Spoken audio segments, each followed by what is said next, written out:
আজকে আমি বিরিয়ানি রান্না করে দেখাবো খুব একটি নতুন নিয়মে, অনেক মজা করে।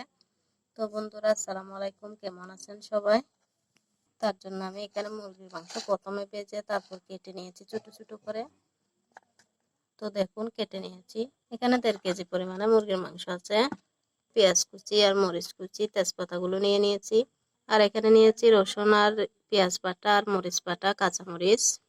এখানে আমি আলু সিদ্ধ করে নিয়েছি। আগে থেকে আলুগুলো সিদ্ধ হয় না, অনেক সমস্যা দেখা দেয়, চাল হয়ে যায়। তার জন্য এখানে আলুগুলো আগে থেকে আমি সিদ্ধ করে নিয়ে রেখে দিয়েছি। এখানে আমি এই বিরিয়ানি মশলাটা ইউজ করব।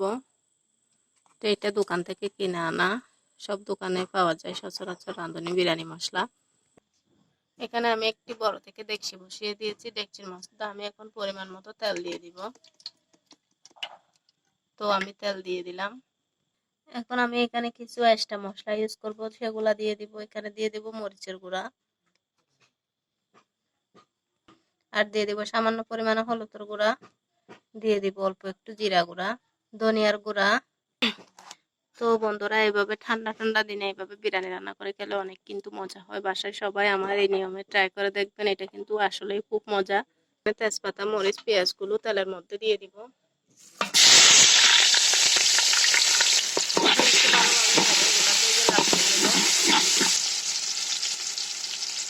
তো আমার পেঁয়াজগুলো লাল হয়ে গেছে। এখন আমি অন্য ইয়াগুলো এখানে এড করবো।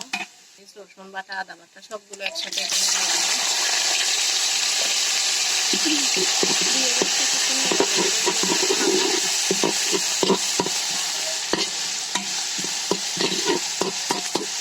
তো আমার ভাজা হয়ে গেছে। এখন আমি এখানে যে মশলা আর মাংস একসাথে নিয়েছিলাম সেগুলো দিয়ে দিব। এখন হয়ে গেছে। এখন এগুলো আর একটু ভালোভাবে নেড়ে আমি সামান্য একটু পানি দেবো। এই যে আমি একটু পানি ব্যবহার করলাম এখানে। এগুলো একটু কষিয়ে নিব। তারপর আমি এখানে টক দই ব্যবহার করব আর দিব বিরিয়ানি মশলা প্যাকেটটা। একটু কষিয়ে যাক, তার আগে আমি একটু লবণ দিয়ে দিই এখানে পরিমাণ মতো।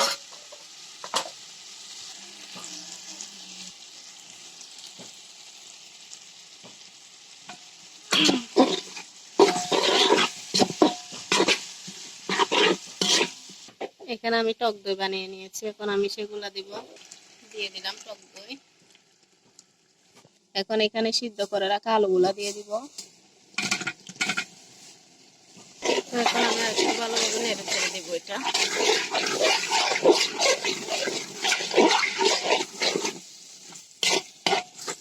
এখন আমি এই মশলাটা দিয়ে দিব, বিরিয়ানি মশলাটা।